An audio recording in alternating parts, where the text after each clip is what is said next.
Welcome back to the Dadrepreneurs Podcast, recorded in the Texas Hill Country. Today, we've got episode 2, and this one is a special one for me.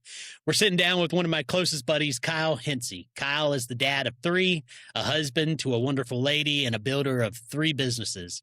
A lot of folks know him as one of the co-founders of Chubbies, which he helped build and eventually sell. And like a lot of entrepreneurs who tell themselves they're going to take a year off, Kyle learned pretty quickly that sitting still was not exactly the lane he was built for. So now he's back at it building GoodDay Software, and we get into what that looks like in this season of life.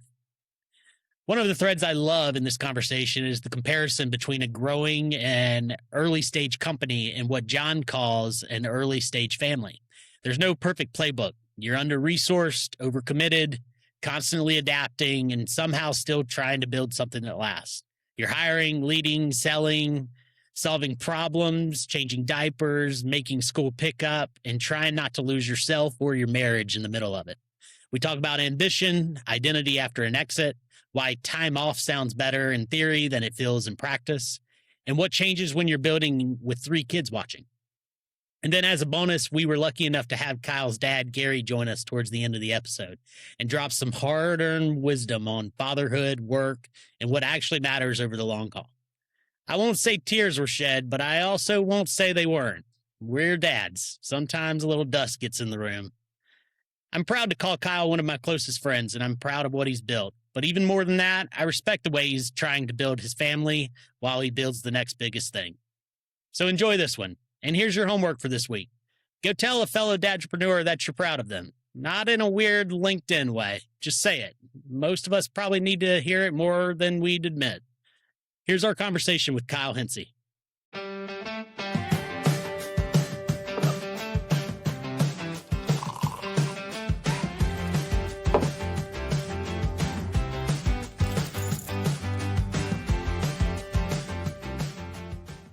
All right, we're back.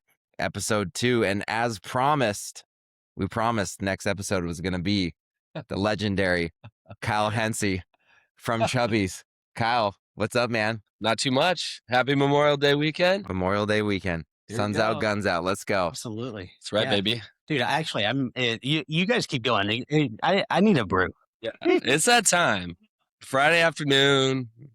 I mean, this is our zone. This is when we're our best. I've got my Rambler. I'm off the sauce right now in this season. We'll talk about that on a different episode.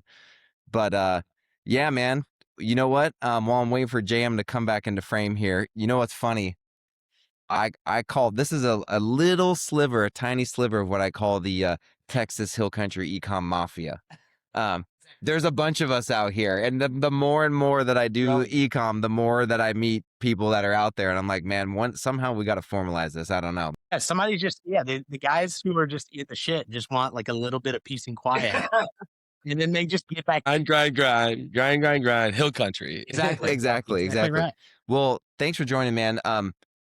Look, this podcast is all about talking about the intersection of being a dad and being an entrepreneur, and ultimately, what we're trying to do is share real stories of what that grind looks like. And before we dive into that, can you give everyone just a little background about Kyle Hency, who you are, where you came from?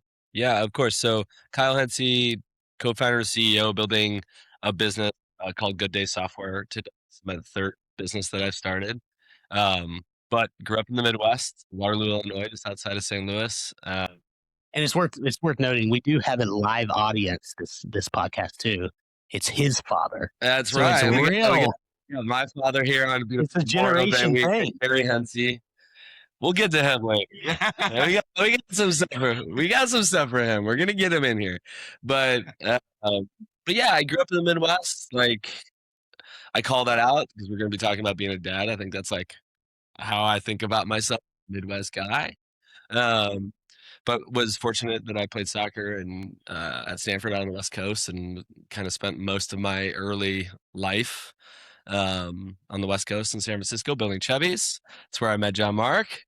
Did that for a decade. Had a lot of ups, had a lot of downs, had some good times, had some weird times. had some kids. Had some kids. Had a lot of Manhattans.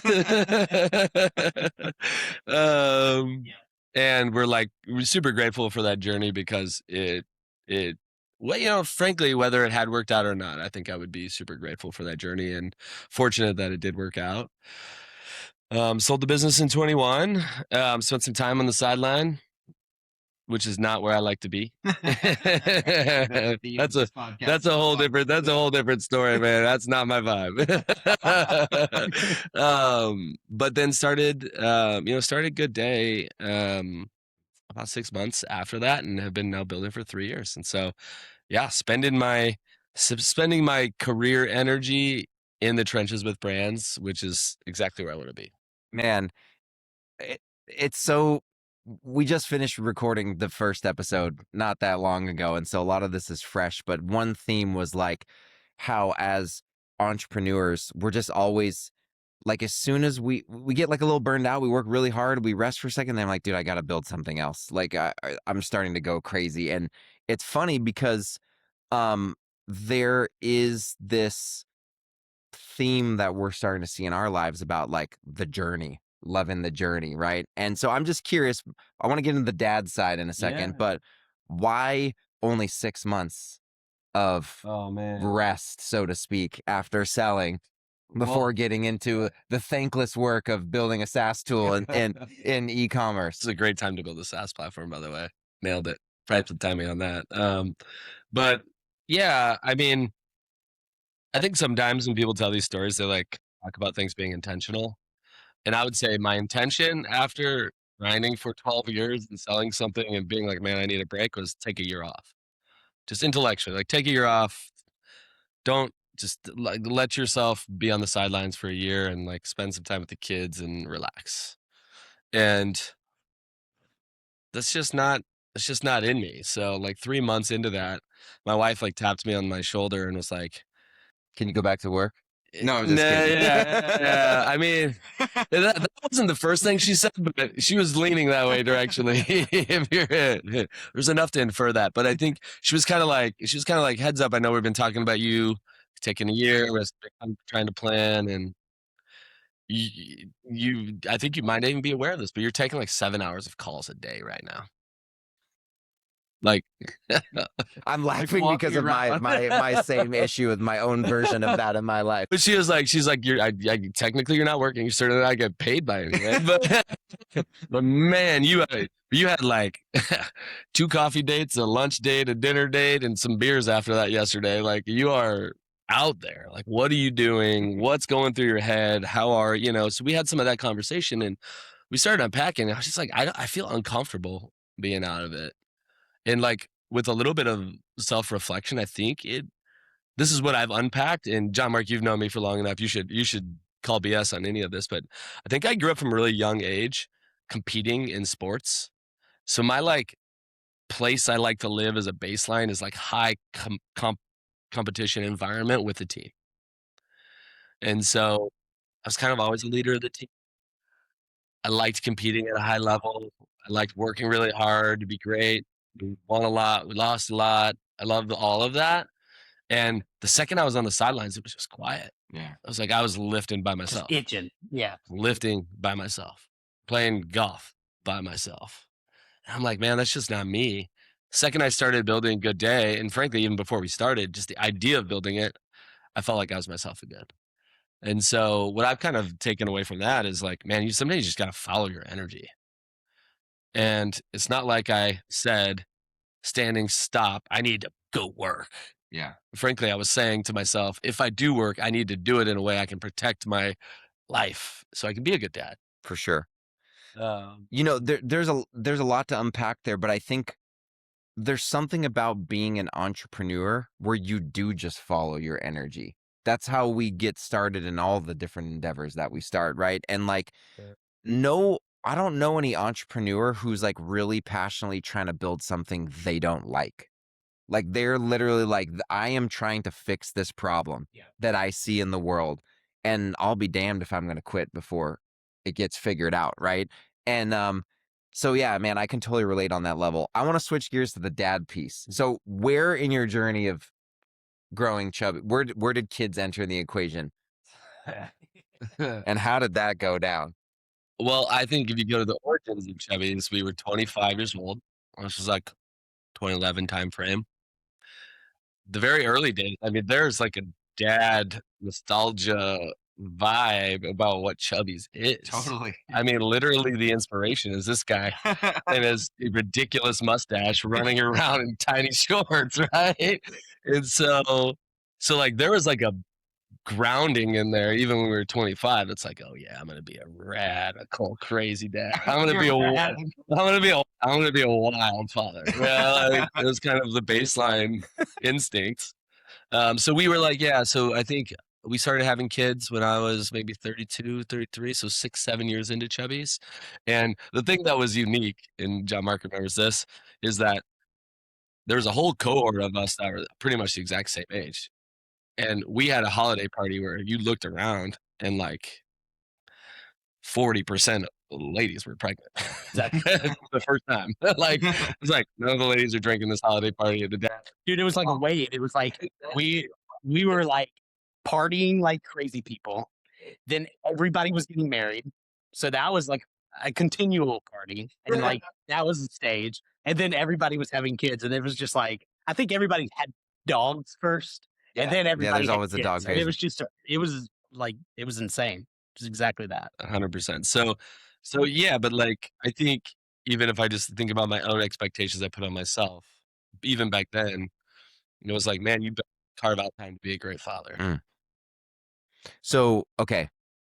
I think we might be able to camp on this for a little bit because John, Mark, and I talked about a lot of this in the last episode that we recorded.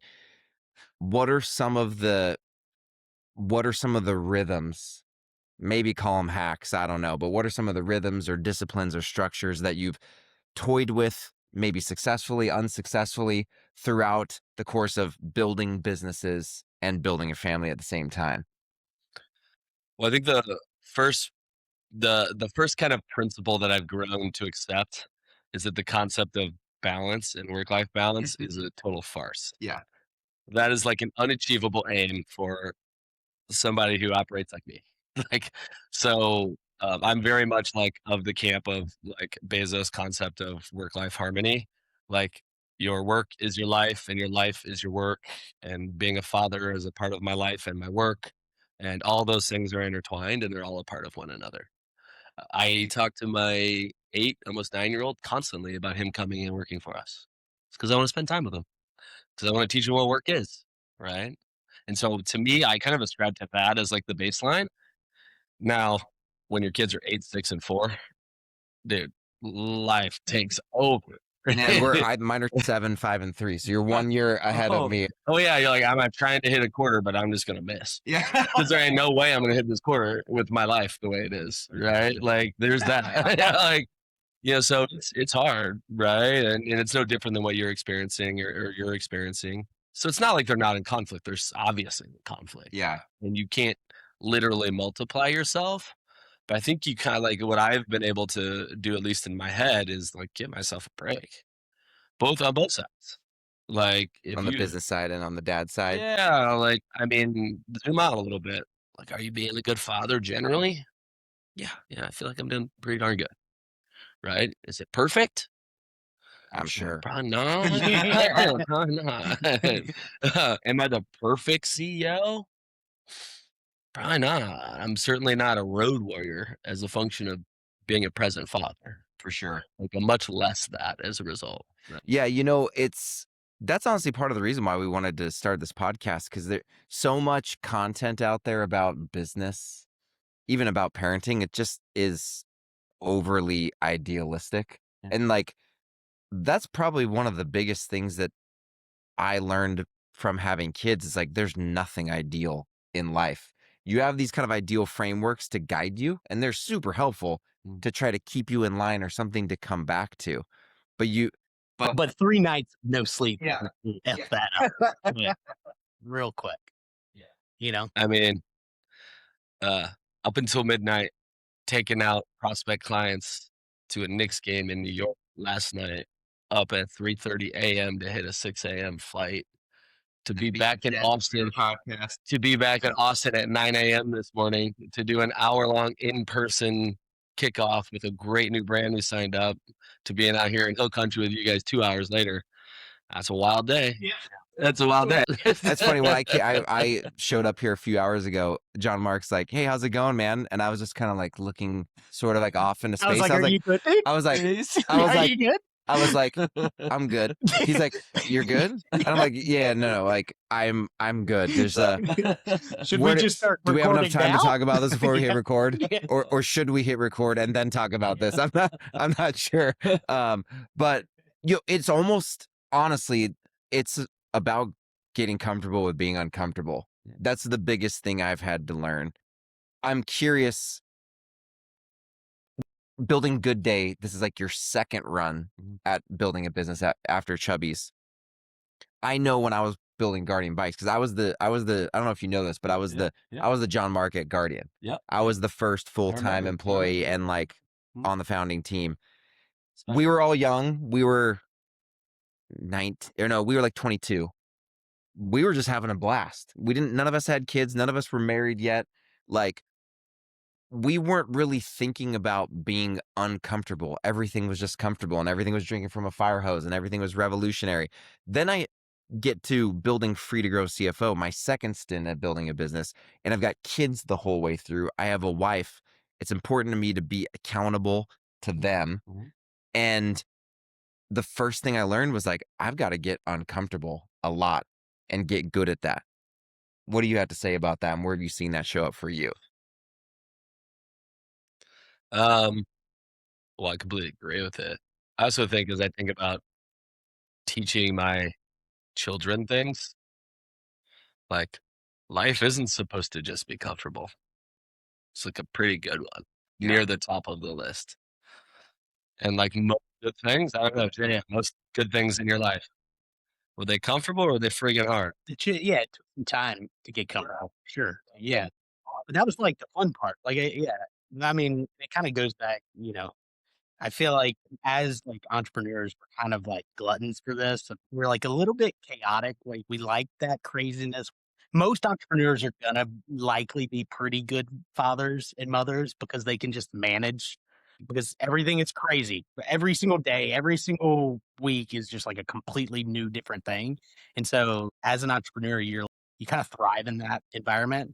And I think just by way of you thriving into that, especially whenever we were doing it in our 20s, it kind of turns you into a good business owner, I think this concept really resonates with me, which is like the good stuff is typically hard. Yeah, always, right? This is kind of like how it goes. I'm curious. I'll call my dad out here. I think I have some controlling tendencies. Let's say, would you agree? Yeah, A resounding yes. For those of you who couldn't see that in frame.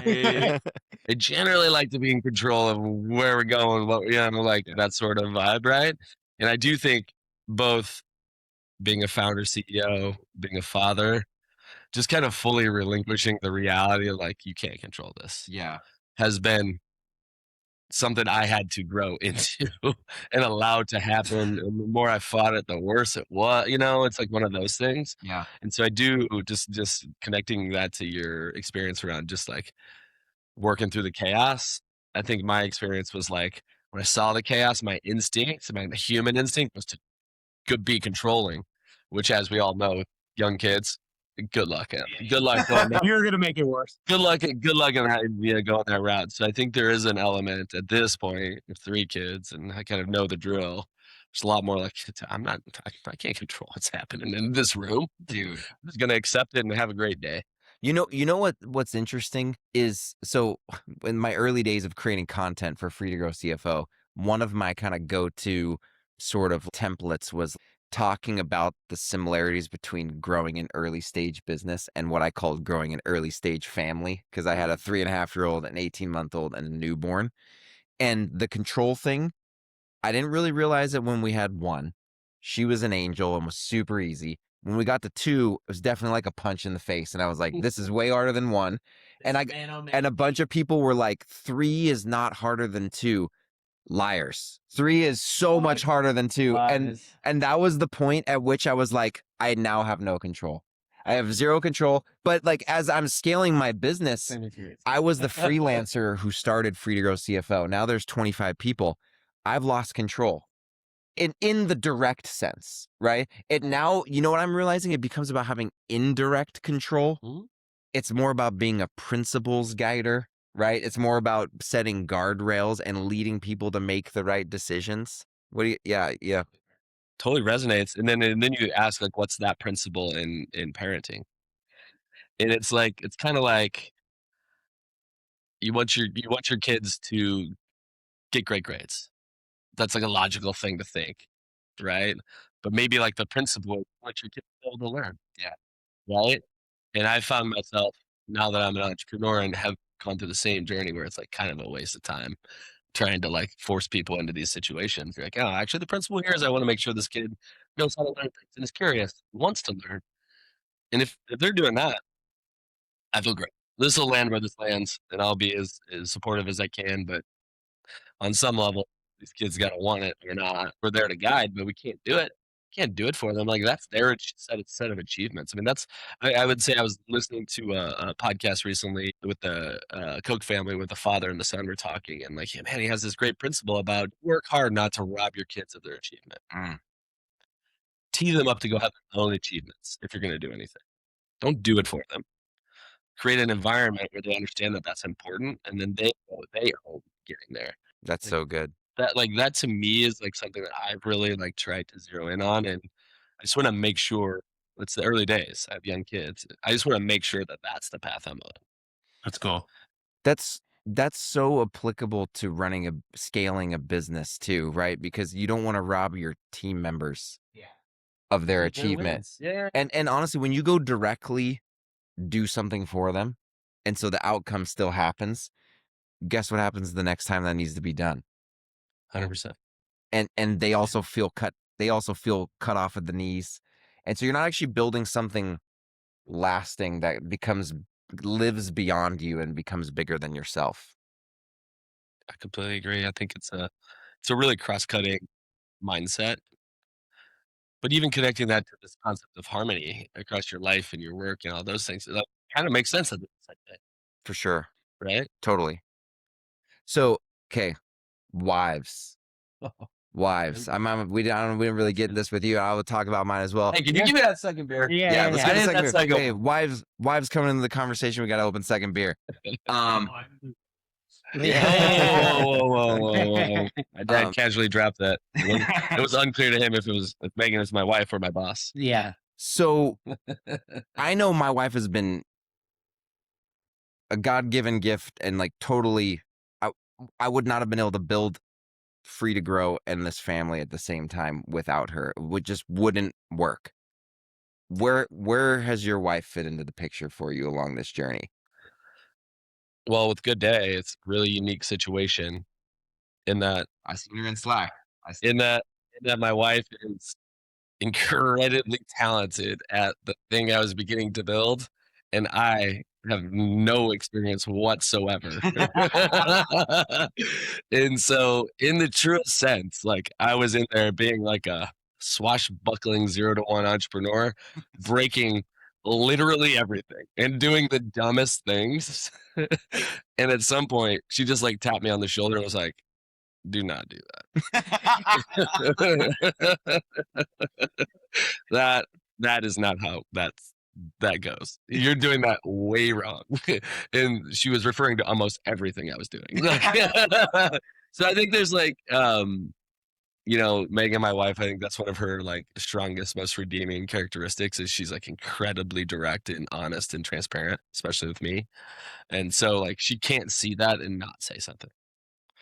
And so like that to me was like the beginning of her coming into GoodDay. Yeah. I was like, okay, it sounds like you want to take some ownership over helping GoodDay get better at this. It's certainly going to happen faster if you hop in here and do it than if I keep banging my head against the wall.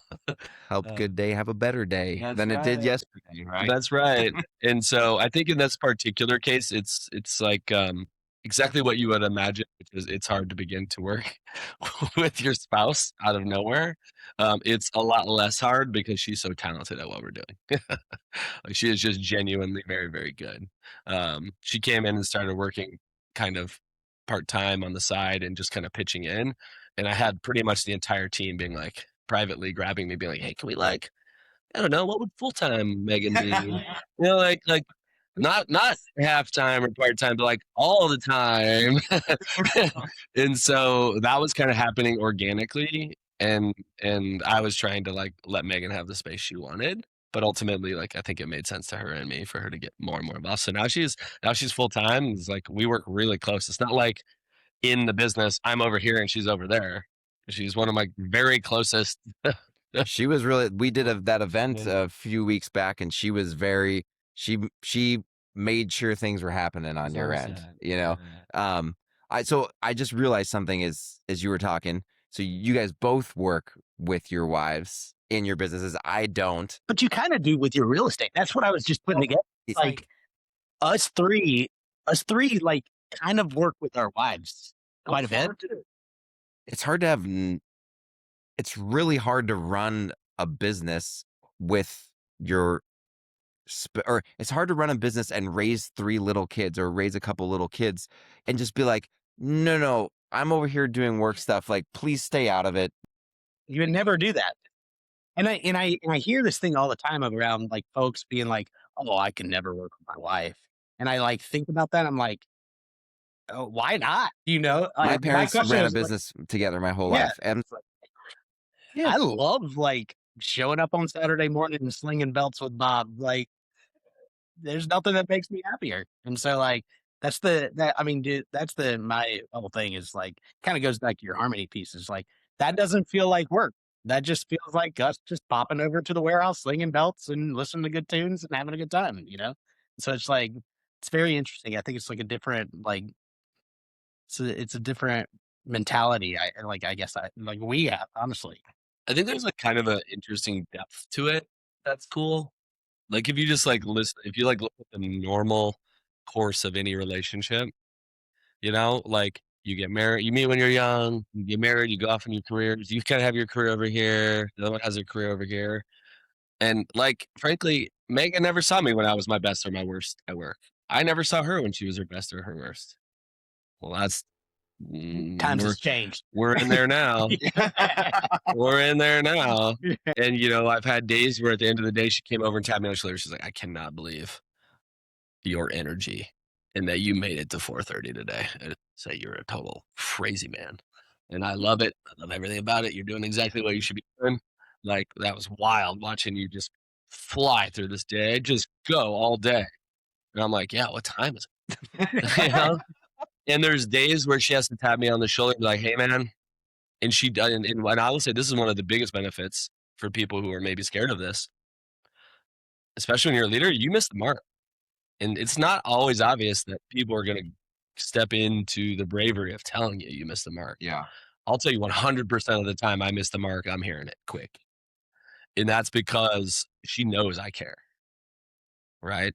And so I would say that's probably the biggest pickup. Like we've had like big, really cool on-sites with the team where I'm like and my entire point of this is to get people motivated to go back and grind and love what they're doing. And there's just little nuanced things I didn't get right.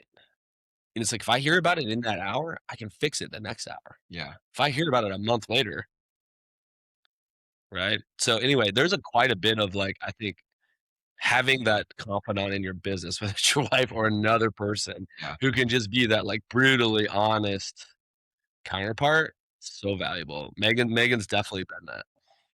I'm reading this book right now. I don't know if either of you guys have heard of it. It's called Thinking in Bets. It's by a gal named Annie Duke. She's a professional poker player. It's super fascinating, and she spends a lot of time talking about truth seeking. And the point that she's trying to make is that like when you're really, life is just a series of bets. Every decision we make is with imperfect information. It doesn't matter where you're at in life or business. You're making decisions with imperfect information. And your best bets come when you're honest and unbiased about what you do know, what you don't know, and what is just straight up luck. Because all of those things exist in every single bet that you place. And what you're talking about right now just made me think about how important it is that you have this trusted group of people in your life that are willing to tell you their version of what they see you do know, don't know, and what was just luck, because we're just the way our brains are wired. We are all inherently biased. And the thing that was fascinating is that there's a bunch of psychological research in this book about how actually the higher your IQ is, the smarter you are, the more biased the brain actually is, because you're even better. The more convincing you are to yourself. No, exactly. And so, I love it. it's, to me, like growing a business and raising a family are two of the most intellectually stimulating endeavors you're ever going to be on. And the one person who has a unique vantage point into both areas of your life is your spouse. I'm curious, with you and your wife, you guys work together, you're raising two little kids. What does your routine look like with like splitting up working and then childcare, or like getting them off to certain places? Like, how do you guys tackle that? I mean, it's day to day. For the most part, I kind of take pride in taking the girls and picking them up from school. But I mean, just like everything, it's a tag team. Like you were saying, Kyle, like sometimes you just have off days and you just I need to go back here and I need to build a freaking table or something. I need to work on my car and like not focus on work, not focus on family. I just need to take like a break. We typically have our like kind of paths and our daily rituals and the things that we do. And some days somebody will not show up to the warehouse and orders aren't getting shipped. Bob will pop over there and just do it. Sometimes, like, you're sick and the baby needs to be picked up at noon. It's like, all right, well, clear my meetings. Like, it's time to freaking go get our child. That happens to me so often, man. Yeah. And so I think that's my, like, we're pretty fortunate. There's no, like, one or the other in terms of this person's doing that, this person's doing this. I find that we work well with just tag teaming, and we just, like, try our best. Like, it's chaos, like, but you just try your best to, like, facilitate like her being able to take her time, and then I think a good relationship if she does the same for me, Dude, it's like a wonder that we've accomplished what we've accomplished in our lives. It's a wonder that our wives like put up with us. Yeah. Like, to be honest, that's the real wonder. The wives of like visionary entrepreneurs are like some of the closest to saints this side of heaven. Yeah, it's them and like elementary school teachers. That's it. That's it. One thing I'm thinking about, like, you've now built and exited a business once. You've started another one again. I mean, I can say this for myself. It may be the same for the two of you as well. My kids are definitely growing up with more resource than I grew up with in many different ways.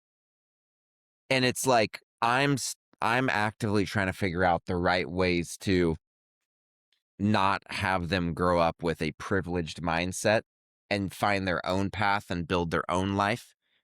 You have any wisdom to drop on that, or what you're kind of wrestling with right now? I think this is like the unique challenge of our generation relative to the generations before us. If I'm thinking through my dad's situation, his father was fighting to make sure he had a better life. My dad was fighting to make sure that I had more resources and so on and so forth. Logically, I should be doing the same thing. And on some level, I think our experience will be different, right? And I don't think that that's unique to me or you. I just think there's just like a generational reality to that. And my instincts are that the productive things to focus on are like achievement, self-worth, happiness, and the things I'm trying to really like get serious about are like being self-sufficient, like going back to the concept I was talking about earlier around like, it's really important to me that my kids want to learn. Like that's because they need to be self-sufficient in whatever they're doing. And if I just give them everything in their life, it's going to make it really hard for them to become self-sufficient. So I don't think there's anything more important or harder for us to execute, but I think it is like the thing. Like I think we'll be 20 years in the future looking back and like that was kind of an interesting thing we like had to work through. Mm-hmm. And like look, I don't think it's necessarily just us. I think we've had like peace and prosperity for a long time. Like this is the logical reality of that, like working its way into our lives. And like, holy cow, am I grateful for that? Totally. Right? Well, and then to go even a step further, we all live in Texas Hill Country, like great schools, super nice, one of the safest places probably in the world, you know, and like the baseline level of living here is above and beyond what so many people in the world experience on a daily basis, you know. And like it's interesting. So like I have a client who was at our shared dinner actually a few weeks back. His business is absolutely crushing it. He's taken millions of dollars a year out of that business. He's been doing it for a long time, 15 years. So like he's been building this brand for a long time. And we were talking about, he's got 3 girls. And we were talking about like, hey, how do you not, you know, raise your girls with, you know, thinking that they're overprivileged? He's like, look, man, I'm messing this up all the time. But my latest thing that seems to be working pretty well is like, I'll tell them I will go in halves with you on anything you want. So like you come up with the idea, do the research, you got to pay for half of it. And so he was telling us this story. His daughter, who I think is 14, she goes on ChatGPT. She wanted to buy like some sort of an animal, like a lizard or something like that. She goes on ChatGPT, does all this research to find like the best price, all the stuff she needs, you know, like the terrarium, all the things. And she comes to her dad. She's like, this is what I want. This is where I'm going to buy it from. And he's like, okay, how much is it? I'll go halves. And she's like, it's like $750. And he's like, all right, you got $375. She's like, I'll come back to you tomorrow. She goes and does a bunch more research. She gets it down to like 400. And she comes back to him and, you know, she earns an allowance. She makes some money. And he's like, all right, $450. He's like, I'll go halves. And she's like, okay. And he's like, dude, I'm telling you, when she's handing over that cash to me, she's like shaking like 20, 40, but he's like, I'm going to tell you, if she buys this thing, she's going to take care of it because she spent half of $450 on it. And I thought that was. Can I give you a real life example that I experienced? Yeah. Dad, you remember something I paid half for? Yeah, college. This was literally the argument. Yeah, and I had every intention to pay it. He didn't know it though. I had the money set aside that once he graduated, I started keeping money every year to. Yeah, but literally, Sam, you know, I live with. wanted him to have a piece of the action to say, if I'm going to go to school, it's not free. It's a privilege. You're there. Yeah. And there's costs of it. So. Yeah. I mean, I'll tell you how I was annoyed by this concept.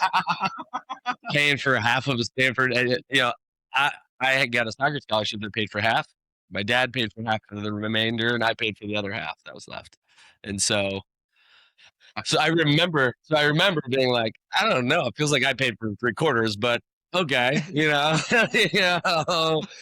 I hear you. Investment on your end. I hear you, but I will say this, like I'll another one that was kind of an interesting thing. Like I took a lot of ownership over graduating and working hard in school, but because I was paying for it, I did it my way.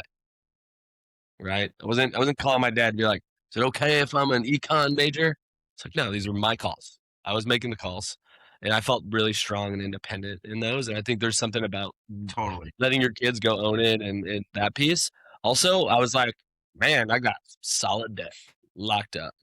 And when I got out, I went into the highest paying, most painful job I could to get rid of that as fast as I could. And that was a personal decision I made. I think that was like maybe a good decision to be forced into figuring that out. Right. And was it hard? Yeah, it was the most miserable year of my life by a lot, but like a lot. But like, I learned extreme work ethic coming out of that year, and I had no debt coming out of it. And 2 years later, we started Chubbies because that's what I wanted to do with my resources and my time. So I think that's a really good mental model, and you could imagine applying that to so many different things, Dude. Right? It's like it's a little bit of a twin to the concept of achievement, right? It's a little bit of like it's ownership, it's achievement, it's those sorts of things. The only thing I would layer in, and this is where my recent energy is going with raising the kids, is just straight up work That's my biggest and thing. work Of work. ethic. Yeah. And not to bring in the dirtiest word of all, But if you fast forward now that AI blah blah blah blah blah blah, blah has overwhelmed our lives, I think at the end of the day, having kids who have a high work ethic is still going to be differentiated. 100%. And in my kind of like less clear take that I feel pretty convicted on is that we could, in this future world, fast forward 10 years, and these kids are, my oldest kid's 18, we could totally revert to kind of an old school model of apprenticeship for this. Like, where do the kids learn hard work? Yeah. From their fathers and their mothers. Like, that's actually how it used to work, right? And so I could totally imagine that. I'm trying to create that world. That seems the most logical to me. Like, if there's a purpose for me building GoodDay, build a palette for these kids to come learn where hard work is done. Right? I love that, man. I love that. I was having a conversation with one of my real estate agents in Mississippi actually the other day, and he's salt of the earth, just hardworking dude. He goes in his like thick Southern accent. He goes, John, he's like, I'm not even that good at my job, but I get shit done. And he goes, let me tell you something. He's like, my dad taught me something when I was a little kid. He's like, boy, there's enough clowns in this world that you're always going to have a way to make money. And his point was, dude, if you're just someone who can just see something through all the way to the end, messy as it may be along the way, you're going to do better than most average people. And that's mostly what I want to, I think a lot of people think you're going to have a perfect plan for everything. And here's the thing. I run a CFO firm. So planning is like foundational to the service we provide. But I try to tell my team and our clients all the time, this plan is wrong. It's not going to turn out this way. It's going to break. But that doesn't make planning insignificant and invaluable. You need to have a plan, but at the end of the day, you need to just start working, and you just need stuff to break, and you need to just keep going. And have you guys ever read Think and Grow Rich? I haven't, no. So it's one of those classics that I finally just read in the last 6 months. And one of the principles, he breaks it down to, I think, like 13 principles of success. And what's that guy's name? Napoleon Hill?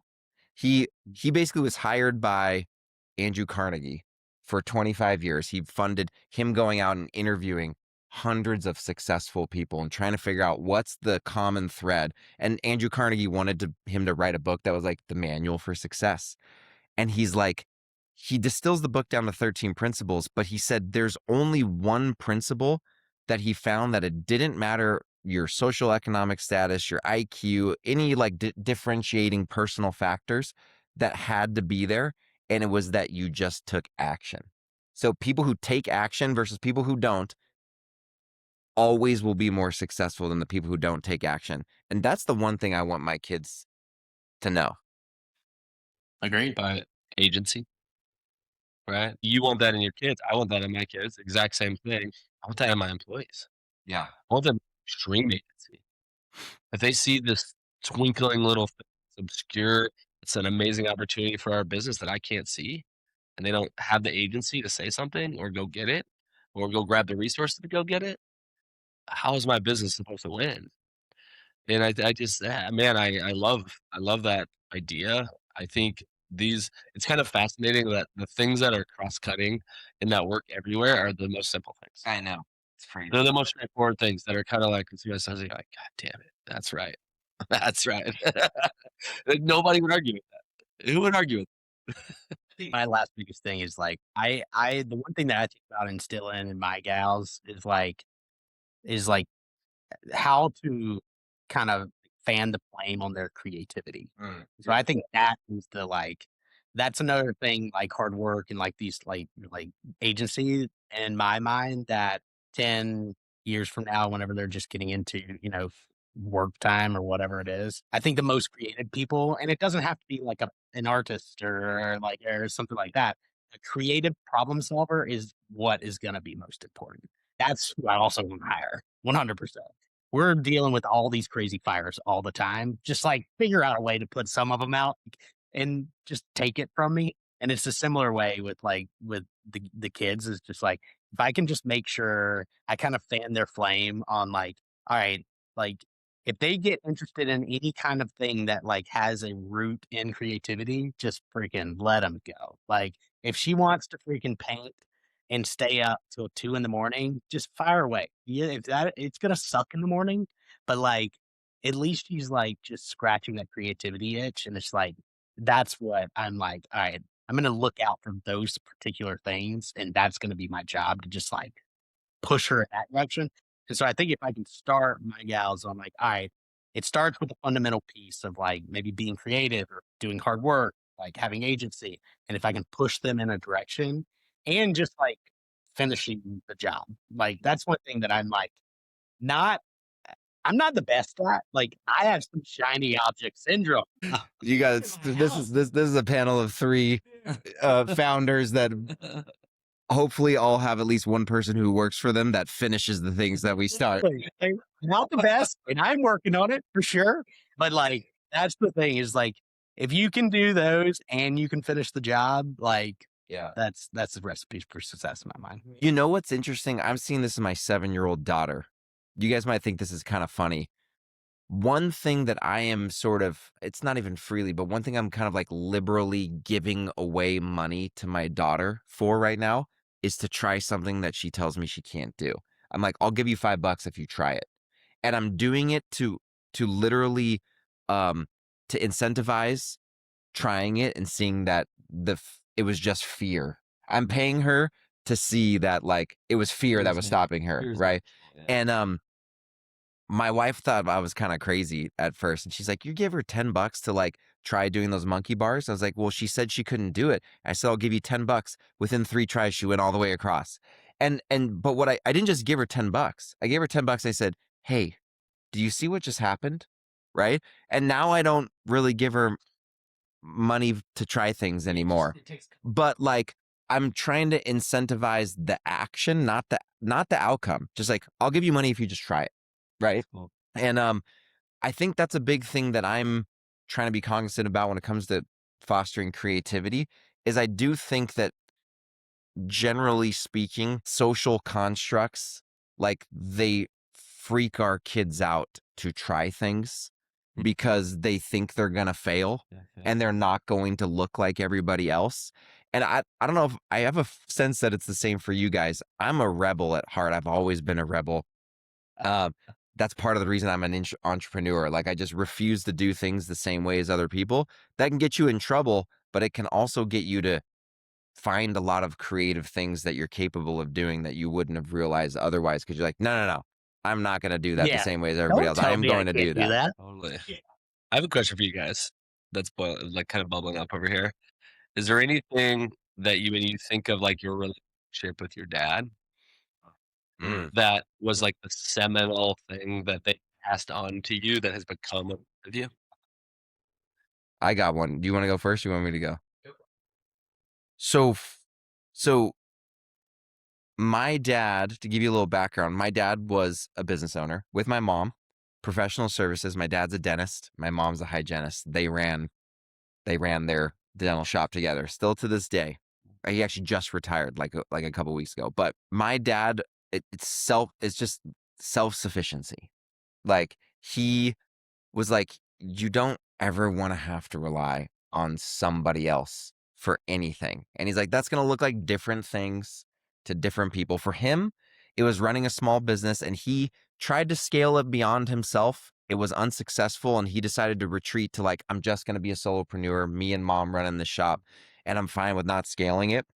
I'm different in the sense that I like to try to build teams that scale something beyond myself, but still to this day, self-sufficiency and not ever getting myself into a position where I have to go to somebody else to bail me out of, and mostly financially. Like my dad was just very like, he wasn't the most sound investor of all time, but he invested not really knowing what he was doing, but he just did it.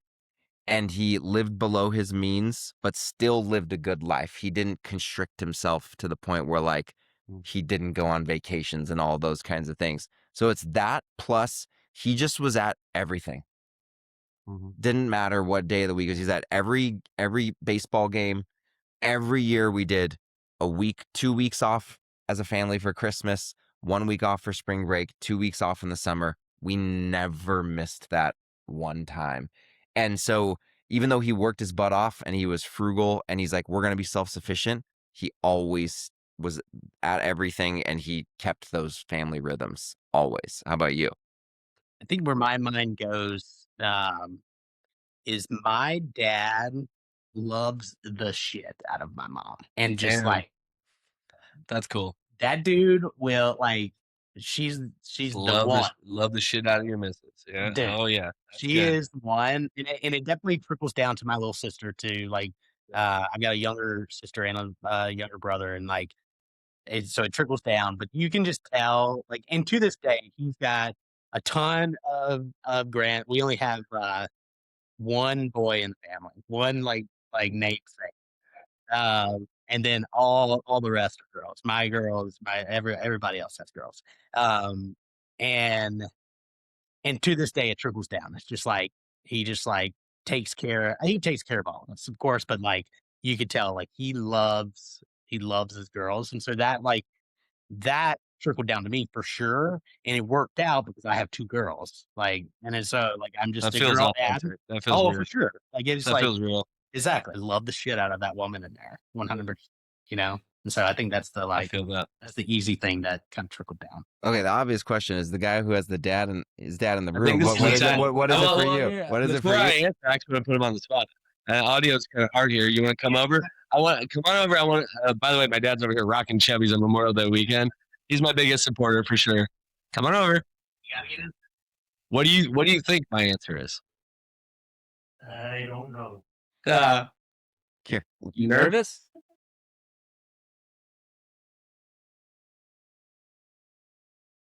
All right. I love it. Let's go. Just a bunch of dudes on a couch. Bunch of dudes. Oh, somebody finished your bourbon. What do you think my answer is on this?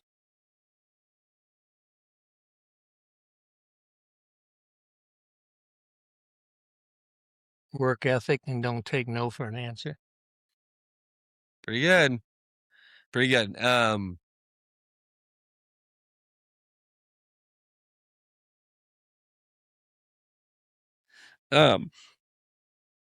Definitely learned my work ethic from my dad, for sure. I think I got this from him. Those podcast face. Yeah, I got these podcast face. All these tears, all these crybaby eyes, crying constantly. John Mark got 10 years of me crying in front of our Chubbies team, courtesy of Gary. Straight Gary passed on. But I think there's like kind of two things. I think, and it's connected to don't take no. My competitive spirit is just like in me. It's in my family. It's in my kids. Not only was he your dad, he was also your coach. He was my soccer forever. coach. Yeah, he was my soccer coach. So I think that's there, and I'm excited to pass that on to my kids in a cool way. When I was growing up, he also had this idea of like you got to be an owner. He was a wealth planner, and the idea of like if you want to get ahead in life, you got to be an owner. Like he owned his own practice. He had his own independence. He literally was helping people buy stocks, which was them being owners and other things. And if I reflect on the last 20 years of my life, it's like, whoa, I wasn't even thinking on that plane, but man, I've been doing that. Mm-hmm. That's like how I work it's like I subconsciously am doing that. And I think there's like a layer of independence. There's a layer of freedom. There's a layer of just trust yourself. Get out there and go and trust yourself. I think that's probably for me one of my most kind of like, if I reflect on my experience at Stanford, supporting that, like I had that as a kid growing up with my dad and my mom. I got to Stanford and the lid of potential is just like nothing is impossible. And so for me, the combination of those two worlds is just like such a gift, and so fortunate to have that in my life. and have that passed on to me, but also something I take seriously to pass on. Yeah. It's not something that is intuitively passed on by the general population to people. You can stumble upon it if you get lucky. But you know what? I just had this moment when you guys were talking, like, honestly, I was thinking about how important dads are to just progress in the world. Like the principles that our dads pass along to us that are foundational in us figuring out how to do the best we can in the world, what that drives forward in the world through business, through the lives that we lead.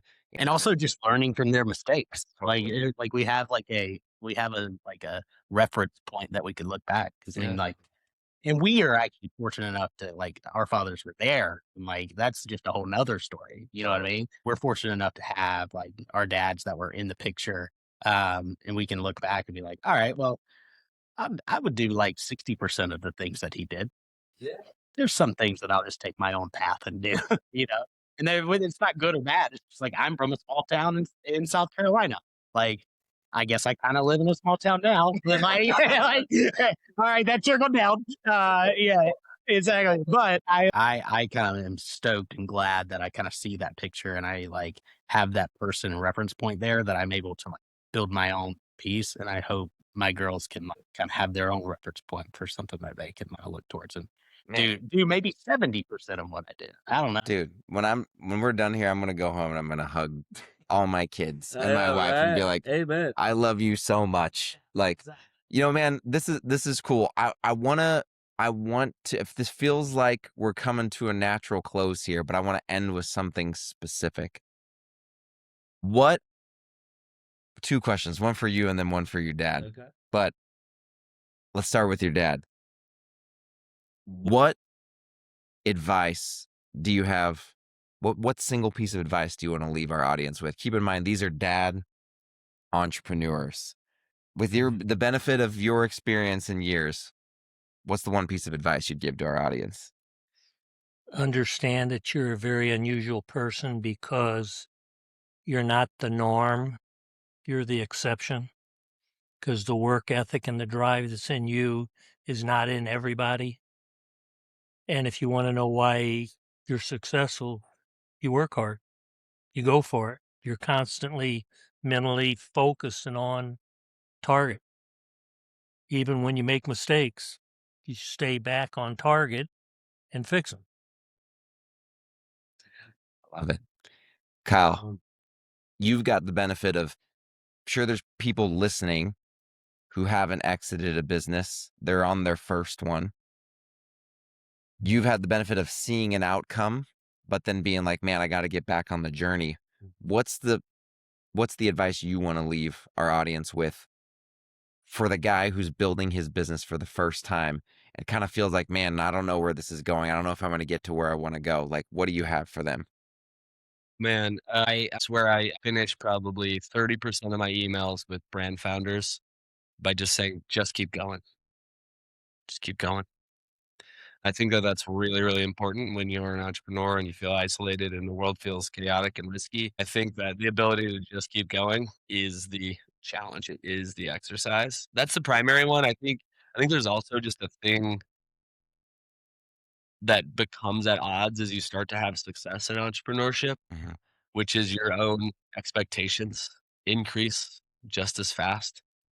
And I would encourage folks to be comfortable just taking a win sometimes. I don't think people talk about that part of the journey enough. Sometimes you need to just stop and say, man, is it time to just take a win? Let's just take a win. We've been at this for 5 years or 10 years or 20 years. Let's just take a win, take a beat. We'll reformat and we'll do something different. Yeah. Don't be afraid of that because I think it kind of does fight with your desire to win and be in it and be going after the hardest part of it. For sure. Man, dude, this is great. This is better than I thought it was going to be. And I thought I thought this was going to be I thought it a was train gonna, wreck. I thought it was going to be a disaster. Kyle Hency in here Friday before Memorial Day, mango carts from Golden Road Brewery. This is going to be bad. No, guys, thanks for just being real. This was a fun conversation. Absolutely. And I think that's a wrap on episode 2. I don't think there's any more to do. Episode 3 coming at you soon. Yes, sir. Thank y'all for being here.